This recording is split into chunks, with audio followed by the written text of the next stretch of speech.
शिव जी के दुर्वासा अवतार तथा हनुमद अवतार का वर्णन। नंदीश्वर जी कहते हैं, महामुने, अब तुम शंभु के एक दूसरे चरित्र को, जिसमें शंकर जी धर्म के लिए दुर्वासा होकर प्रकट हुए थे, प्रेम पूर्वक श्रवण करो।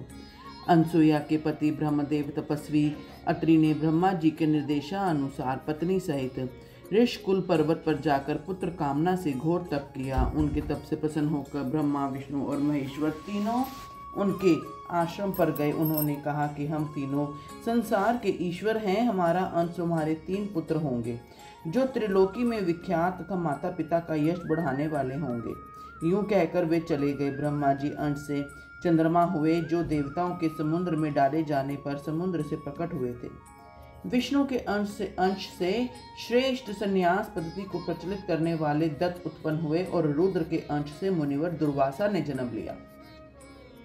इन दुर्वासा ने महाराज अम्बरीश की परीक्षा की थी। जब सुदर्शन चक्र ने इनका पीछा किया, तब शिव जी के आदेश से अम्बरीश द्वारा प्रार्थना करने पर चक्र शांत हुआ। इन्होंने भगवान राम की परीक्षा की थी। काल ने मुनि का वेश धारण करके श्री राम को साथ यह शर्त की थी कि मेरे साथ बात करते समय श्री राम के पास कोई न आए, जो आएगा उसका निर्वासन कर दिया जाएगा। दुर्वासा जी के हट करके लक्ष्मण को भेजा। तब श्री राम ने तुरंत लक्ष्मण का त्याग कर दिया। इन्होंने भगवान श्री कृष्ण की परीक्षा की और उनको श्री रुक्मणी सहित रथ में जोता। इस प्रकार दुर्वासा मुनि ने अनेक विचित्र चरित्र किए। मुने, इसके बाद तुम हनुमान जी का चरित्र श्रवण करो।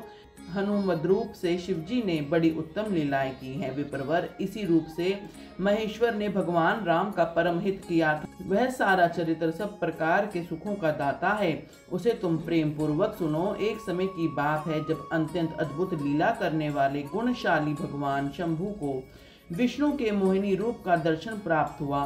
तब वे कामदेव के बाणों से आहत हुए की तरह शुभुद हो उठे। उस समय उन परमेश्वर ने राम कार्य की सिद्धि के लिए अपना वीर्यपात किया। तब सप्तऋषि ने उस वीर्य का पत्र पुटक में स्थापित कर लिया, क्योंकि शिव जी ने ही राम कार्य के लिए आदर पूर्वक उनके मन में प्रेरणा की थी। तत्पश्चात उन महर्षियों ने शंभु के उस वीर्य को राम कार्य की सिद्धि के लिए गौतम कन्या अंजनी में कान के रास्ते स्थापित कर दिया। तब समय आने पर उस गर्भ से शंभु महान बल पराक्रम संपन्न वानर शरीर धारण करके उत्पन्न हुए। उनका नाम हनुमान रखा गया। महाबली कपीश्वर हनुमान जब शिशु ही थे, उसी समय उदय होते हुए सूर्य बिंब का छोटा सा फल समझकर तुरंत ही निगल गए।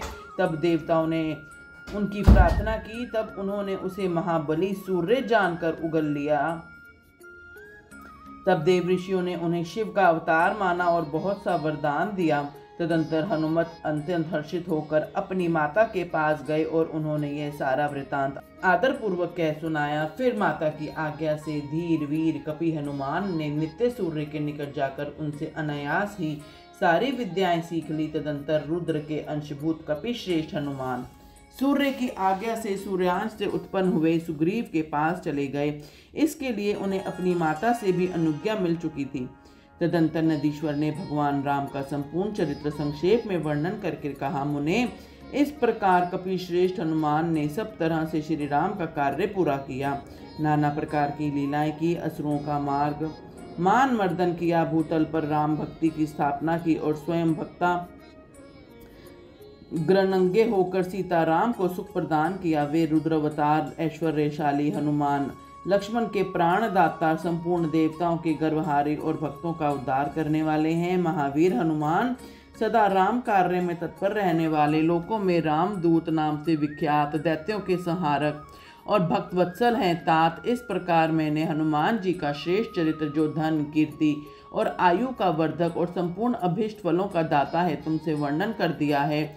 जो मनुष्य इस चरित्र को भक्ति पूर्वक सुनता है तथा समाहित चित्त से दूसरों को सुनाता है, वह इस लोक में संपूर्ण भोगों को भोग कर अंत में परम मोक्ष को प्राप्त कर लेता है।